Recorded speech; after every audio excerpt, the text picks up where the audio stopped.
Presenting the transcription feature, Superman.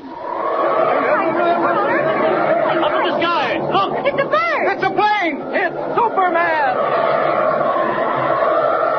Superman, courageous visitor from another world, champion of the weak and the oppressed, who came to Earth when the planet Krypton was destroyed by giant quakes, and who now mingles with ordinary men disguised as Clark Kent, a mild-mannered reporter for the Daily Planet newspaper. When an explosion wrecked Hans Holbein's doll factory in the manufacturing town of Melville, neither Clark Kent nor Lois Lane, sent to cover the story, suspected there was anything sinister behind the unfortunate accident that took a toll of 13 lives. But mysterious things soon began to happen. An attempt was made to stop Kent and Lois on the road, but Superman took a hand. Arrived in Melville, Kent remained at the ruins of the doll factory, while Lois went to interview Hans Holbein, the owner. Learning from Lois that Kent was at the factory, endeavoring to determine the cause of the explosion, Holbein immediately imprisoned her in his house and threatened her with death if Kent discovered anything in the factory ruins.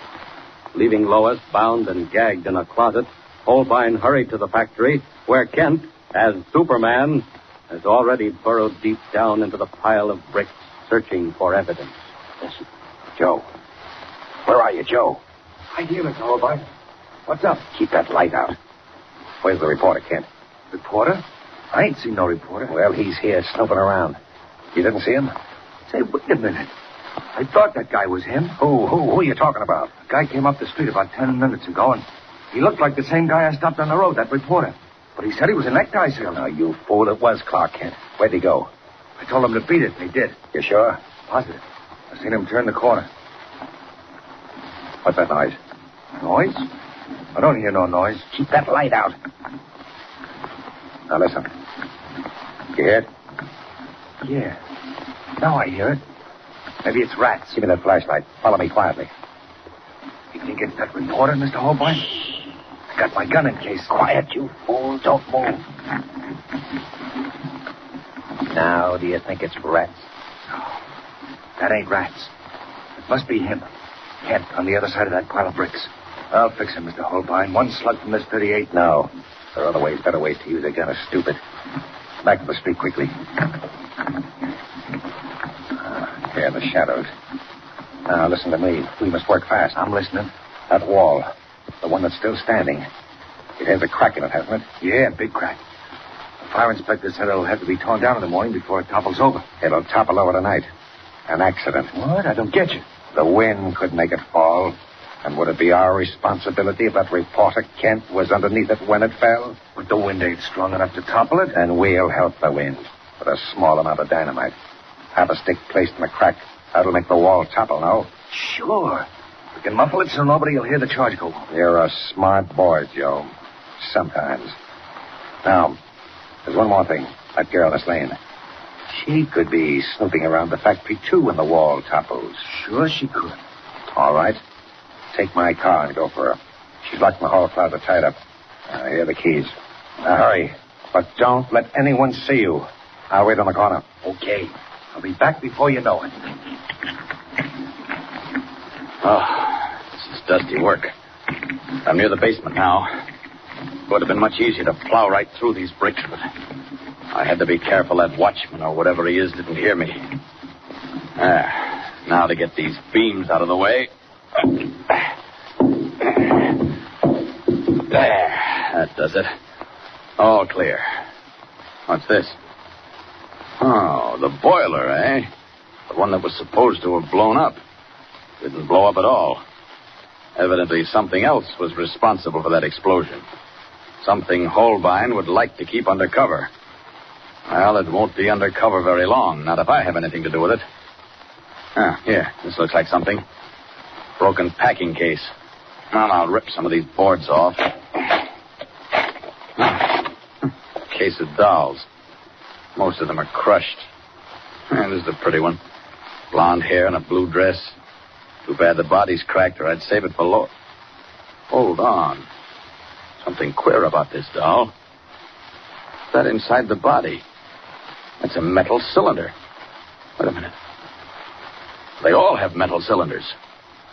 Now I'm beginning to understand a few things, and I think this is a job for the police. I'll just take some of these unusual dolls and discuss the matter with the chief of police as Clark Kent, reporter. Holbein, things don't look so good for you. Up, and away!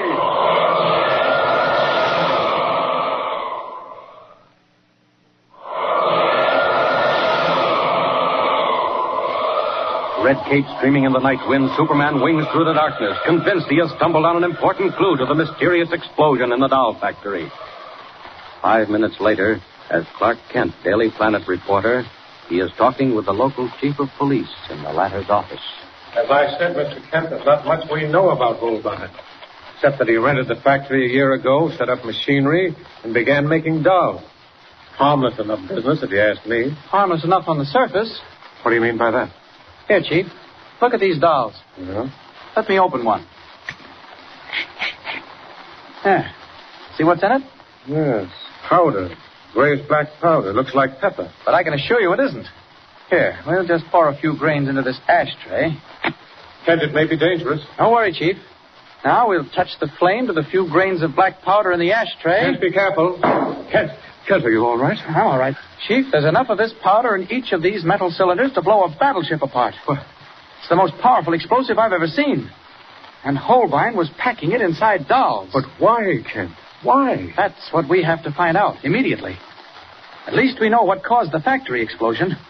Someone must have set this stuff off accidentally. I'll have Holbein picked up and brought down here. He's got plenty to explain. No, wait. That's not the way, Chief. We mustn't let him think we know as much as we do. It would be better if you and I had a little private talk with him. Yes, maybe you're right. Chances are we'll find him at his house. You know, Kent, never in all my life would I have suspected anything like this. Clark Kent's plan is a good one. But unknown to him, Hans Holbein has already set his devilish scheme of destruction into action. At this very moment, he is huddled in the shadow of the factory wall that is still standing, while Joe, his helper, widens the crack in the wall with a mallet and spike. Say the girl, Miss Lane, fainted, Joe? Yeah. She was out cold when I opened the closet. Made it easy to handle. You took off the ropes and the gag before you put her inside under this wall, didn't you? Sure. Good. It must look like an accident. Is that reporter still in there snooping around? He must be. He didn't come out on the street. There now. She's ready for the dynamite. I wrapped the stick in cotton battens and muffle it. Here she goes. Put a long fuse on it, Joe. 5 minutes. Time enough for us to get back to the house. Good. I better light the fuse. What time is it? 5 minutes to 10. That means she'll blow at 10 sharp. Here she goes. Joe, a car coming up the street. Quick, this way.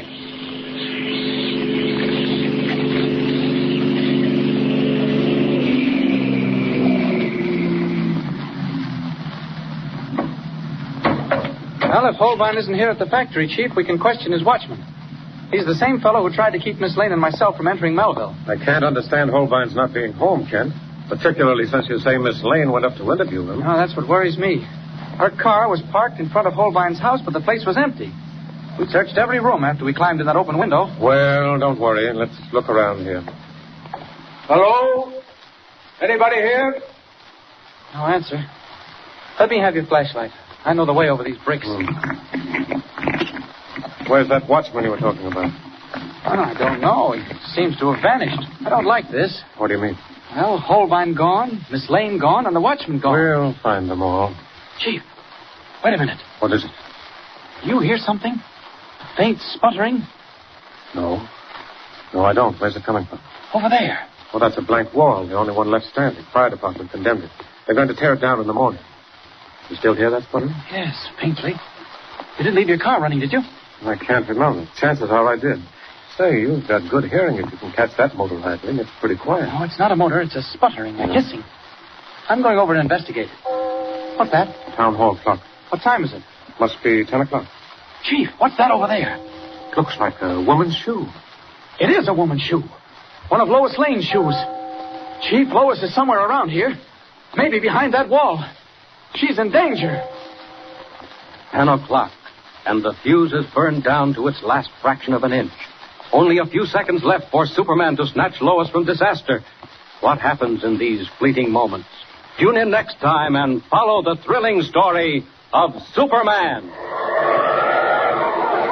Up in the sky. Look! It's a bird! It's a plane! It's Superman!